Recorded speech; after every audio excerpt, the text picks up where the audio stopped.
The Olympics are upon us, the one time every 2 years that we are able to bear witness to the physical peaks that humanity can reach. How fast can a person run, swim, shot a put, play a sport, jump? How high can they jump? How fancy can they jump? How high can they jump from, and how fancy can they jump from that height? So join me here today as we look at Olympic sports that are no longer played to see which one should be brought back from the past. The Olympics. A tradition that dates all the way back to 776 BC as a way of honoring the god through greased up, naked hand-to-hand combat. To an audience made up of entirely men, because you can't have the lady folk in town bear witness to the brutality that has two beefy boys and their beefy glory smacking their beeves into each other's beeves, all for the adulation of their fellow country men. And the god of war Ares. And brutal these fights were, they regularly resulted in injuries and broken bones. Leontiscos of Messin was actually quite renowned for his finger-breaking ways, a tactic that he employed while working the Grecian Indies. And his name is Leontiscos of Messin. Wrestling may have been one of the first Olympic sports, but so many events have come and gone throughout the years. The Olympics in their modern iteration have been around since 1896, with the Winter Olympics being around since 1924, which means you gotta keep it interesting, which is exactly what they hope to do this year by introducing breakdancing. A mere 20 years after breakdancing was cool. Will this remain an Olympic staple for decades to come, or will it go the way of the following sports which are no longer in the rotation? Only time will tell, but speaking of such events, let's start off with a classic, which is the 200-meter underwater obstacle course. Runners have hurdles, why can't swimmers have a similar thing? Well, one time in the year 1900, they did. And one time alone.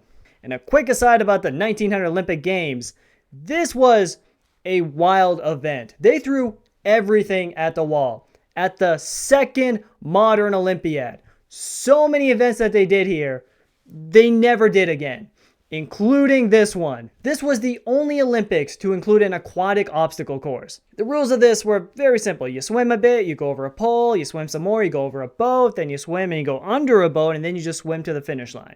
Australian Frederick Lane has a distinction of being the only gold medalist in this sport, beating out Austria's Otto Wale and 26 other potential participants. I say potential because over half of them did not even get off the starting line. They might not have known there was an Olympics happening. I'll touch on that later.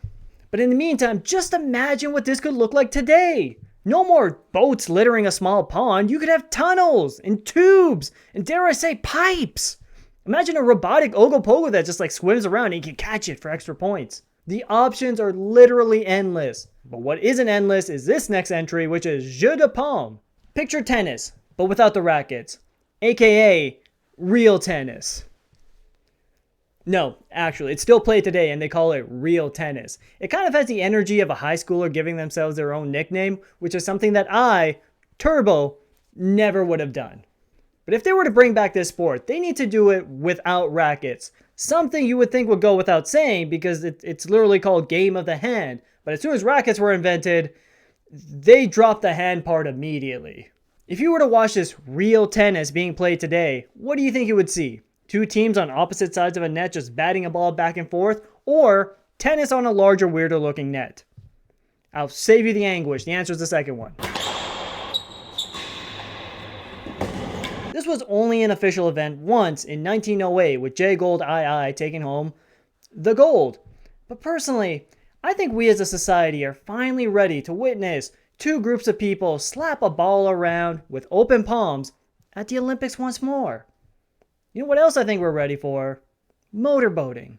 This was an event also held only once in 1908, and I for one did not know they had motorboats in 1908. And to be quite honest, they kind of didn't. There was only two countries that competed in this, Great Britain and France, and the races were a disaster. Basically, if you finished, you won. There were 3 events in this. 2 of them only had 2 competitors.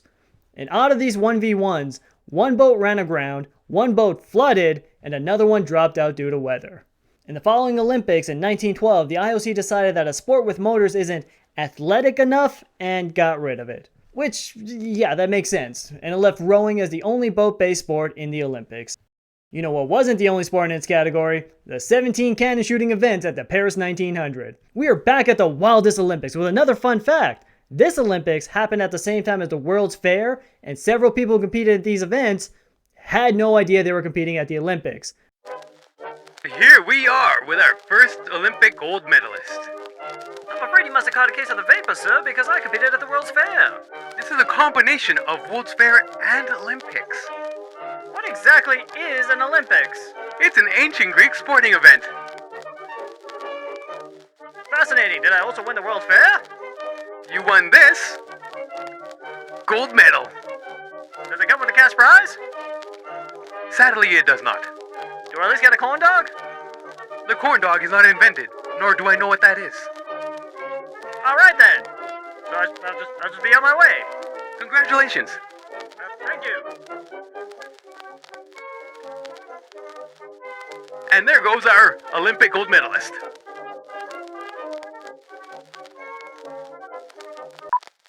This is also a bit of a controversial pick because it may or may not be an official event. It might be classified more as an exhibition event, but the records on this kind of thing are kind of hazy from back then. But things that were definitely exhibition events include things like kite flying, ballooning, pigeon racing, and life saving. All of which I think would make amazing Olympic sports. Like here, just imagine you're watching the broadcast, you got a bunch of racers, they're lined up at the block, they're stretching, getting ready for the 100-meter dash, and then just briefly, they cut over to the kite flying event so you don't miss out on anything exciting.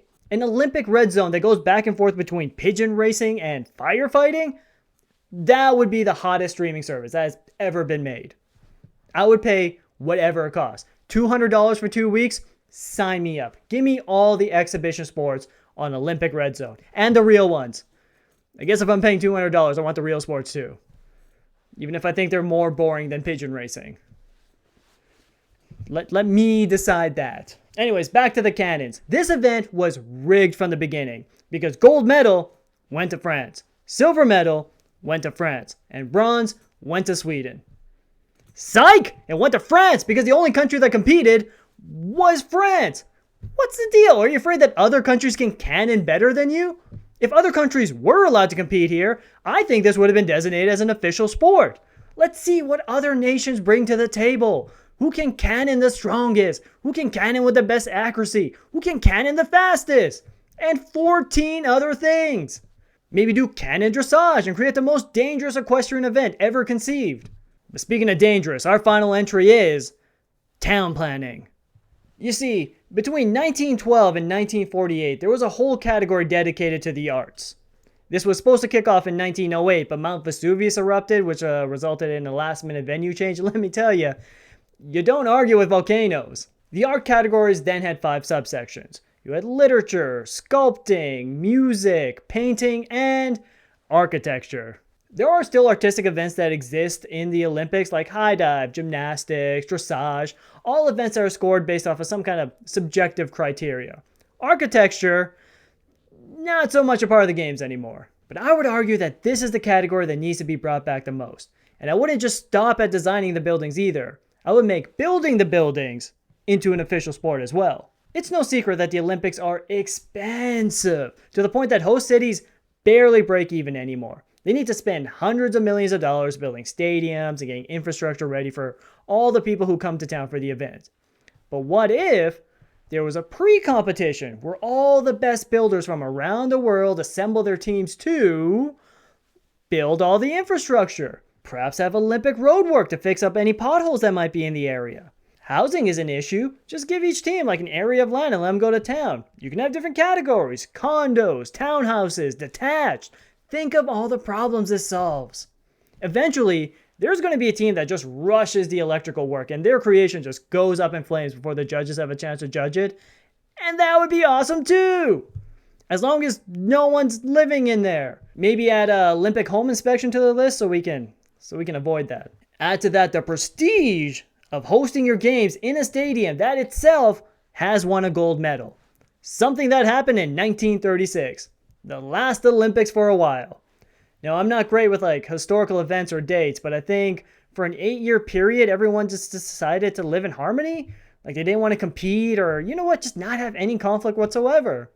Speaking of last for a while, that's the end of the list. If you like it, hit the like button, subscribe to the channel, maybe share this with an Olympic historian in your life, or leave a comment about what happened in that 8-year period so I can learn a thing or two. Yep, that's the end. Bye now.